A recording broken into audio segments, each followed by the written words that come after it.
कब्रिस्तान का शहर। वो कब्रिस्तान था शहर का सबसे बड़ा, नहीं, एक पूरे शहर के जितना बड़ा कब्रिस्तान। सुंदर पहाड़ों और वादियों के बीच बस एक वही जगह ऐसी थी जहाँ का नाम तक सुनने से ही लोगों के पसीने छूट जाते थे। मैंने सुना है उस कब्रिस्तान में मुर्दा लोगों के अलावा भी कोई रहता था। कौन? भूत, बहुत सारी भूत। क्या यार प्रिया, तुझे हर समय डरावनी भूतों की कहानियां ही सुनानी होती हैं। वैसे ही यहाँ नए हैं और ऐसी कहानियों के बाद तो अपना ये हॉस्टल भी डरावना लग रहा है। है तो लगेगा ही। कितना डरते हो तुम सब? मैं तो पिछले 1 साल से जो सुनती आई हूँ वही बता रही हूँ। तो हमें मत सुना यार।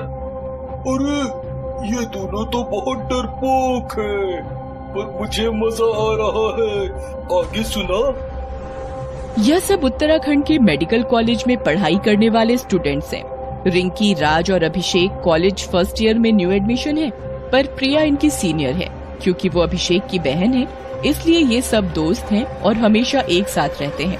अक्सर ये चारों रात के समय प्रिया की कहानियां सुनने के लिए गर्ल्स हॉस्टल में प्रिया और रिंकी के रूम में इकट्ठा होते हैं। नहीं, बाकी की कहानी कल रात। सुबह मेरी क्लास है। चलो तुम दोनों निकलो अब यहाँ से। चलो चलो। यार ये गलत है, हमेशा सस्पेंस में छोड़ देती है। अच्छा उस जगह का नाम तो बता दे। नहीं। प्रिया की इस बात पर अभिषेक और राज वहाँ से अपने हॉस्टल में चले जाते हैं। अगली सुबह वे चारों कॉलेज में अपनी अपनी क्लास खत्म होने के बाद कैंटीन में फिर मिलते हैं। चल अब कल रात वाली कहानी पूरी कर। उसका मजा रात को ही है। आज रात नहीं, त्रिपाठी सर ने प्रोजेक्ट दिया है। तुम करो प्रोजेक्ट, मैं 1 रात पहले ही कंप्लीट करके दे दूंगा। मैं तुझे अपना कोई प्रोजेक्ट नहीं देने वाली। नहीं बहन, ऐसे मत कर। अभिषेक की इस बात पर सब हंसने लगते हैं, जिसके बाद वे सब एक बार फिर अपनी क्लास में चले जाते हैं। ऐसे ही सुबह से रात हो जाती है और वे सब एक बार फिर गर्ल्स हॉस्टल में रिंकी और प्रिया के कमरे में इकट्ठा हो जाते हैं। जिसके बाद प्रिया अपनी अधूरी कब्रिस्तान के शहर वाली कहानी सुनाने लगती है। हाँ, तो जितना बड़ा, डरावना और भूतिया वो कब्रिस्तान था, वहाँ रात तो क्या, दिन में भी कोई इंसान जाने के लिए तैयार नहीं होता था। हर कोई वहाँ के भूतों और उनकी भूतिया आवाजों से बहुत डरता था। उस कब्रिस्तान के पास वाले गांव में रहने वाले लोग पूरी रात उन आवाजों की वजह से परेशान रहते थे। लोग तो ये भी बोलते हैं कि आज भी वो भूत लोगों को आवाज लगाते हैं और जो उनकी आवाज सुनकर वहां जाता है तो वो उन्हें मारकर अपनी भूतिया गैंग में शामिल कर लेते हैं। प्रिया ये सब बोल ही रही होती है, तभी उन्हें कमरे की खिड़की के बाहर से कोई अजीब डरावनी आवाज सुनाई देती है, जिसे सुनकर रिंकी और राज डर जाते हैं। ये आवाज कहाँ से आई? पीछे वाले कब्रिस्तान से। अब तो आदत हो गई है, बस जाना मत कहीं। प्रिया की बात सुनकर सब हैरान रह जाते हैं। कब्रिस्तान? अरे हाँ, मतलब उस कब्रिस्तान के ऊपर सालों बाद एक पूरा शहर बस गया था और वो शहर यही है जहाँ अभी तुम हो। क्या मतलब हमारे कॉलेज, ये हॉस्टल? हाँ, सब कुछ उस कब्रिस्तान के ऊपर ही बना हुआ है। अगर इस कमरे के नीचे भी खोद कर देखोगे तो 2-1 दफन मुर्दे यहाँ भी मिल ही जाएंगे। मुझे वो कब्रिस्तान देखना है। हाँ, मैंने सुना है अपने कॉलेज के पीछे वाला जंगल ही अब उस कब्रिस्तान का इकलौता ऐसा हिस्सा बाकी है जहाँ कोई सड़क या बिल्डिंग नहीं बनी। हम कहीं नहीं जा रहे। रिंकी और राज के लाख मना करने के बाद भी अभिषेक और प्रिया उन्हें अपने साथ जंगल में ले जाते हैं। जंगल के थोड़ा अंदर पहुंचने के बाद अब प्रिया और अभिषेक भी थोड़ा घबरा जाते हैं, लेकिन फिर भी राज और रिंकी को लेकर आगे बढ़ते रहते हैं। भूत जी, ओ भूत जी, मुझे आपसे मिलना है, बाहर तो आओ। अभिषेक की ये सारी हरकतें देखकर बाकी सबको बहुत अजीब लग रहा था, लेकिन साथ ही उन्हें डर भी लग रहा होता है। इसलिए वे उस पर हंसने की बजाय डरने पर ध्यान देते हैं। वे सब बहुत देर तक उस डरावनी हंसी की खोज में जंगल में इधर उधर घूमते रहते हैं, पर जैसे ही वो आराम करने के लिए एक पेड़ के नीचे बैठते हैं, तभी अचानक अभिषेक को वही डरावनी हंसी और साथ ही किसी के रोने की आवाज सुनाई देती है। दोस्तों, क्या तुमने ये सुना? हाँ, वही डरावनी हंसी। इसके बाद वे सब ध्यान से उस आवाज को सुनने की कोशिश करते हुए उसका पीछा करते करते जंगल के बीच एक खंडहर के सामने पहुंच जाते हैं। क्या वो भूत इस खंडहर के अंदर है? वो तो अंदर जाकर पता चलेगा।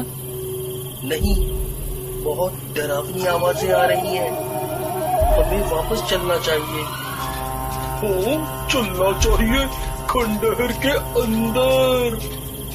ऐसा बोलकर अभिषेक राज का हाथ पकड़ता है, जिसे देखकर रिंकी भी प्रिया का हाथ पकड़ लेती है और इसी तरह वे चारों एक दूसरे का हाथ पकड़कर खंडहर के अंदर चले जाते हैं। अंदर आते ही अभिषेक आवाज का पीछा करते हुए पूरे खंडहर में घूमने लगता है, पर वो आवाज इतना ज्यादा गूंज रही होती है कि उसे कुछ समझ नहीं आता कि आखिर वो आवाज कहाँ से आ रही है। मुझे नहीं लगता यहाँ कुछ है, आवाज कहीं दूसरी जगह से आ रही होगी।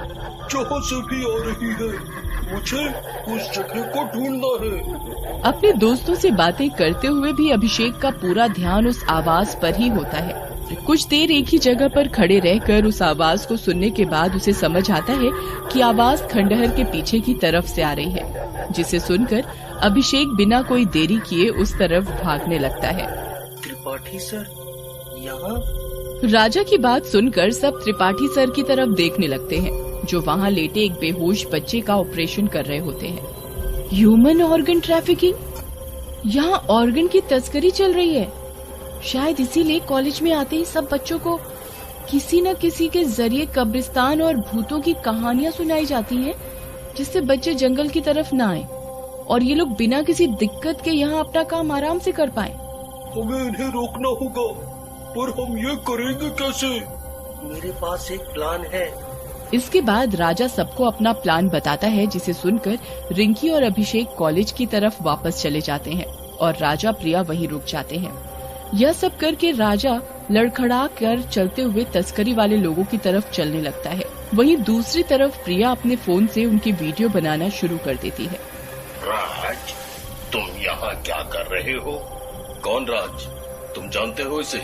सर, त्रिपाठी सर, सॉरी, मुझे लगा मैं अपने कमरे में पहुंच गया, पर ये तो आपका कमरा है।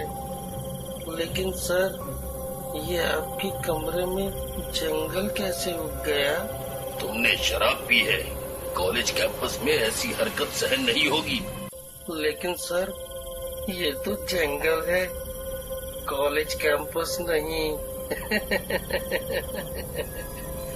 पर सर, आप इस जंगल में किसका ऑपरेशन कर रहे हो? ऑपरेशन थिएटर खाली नहीं था क्या? इसे पकड़ो, शराब ही पी है ना, सुबह सब कुछ याद आ जाएगा। कहीं ये सबको सच ना बता दे।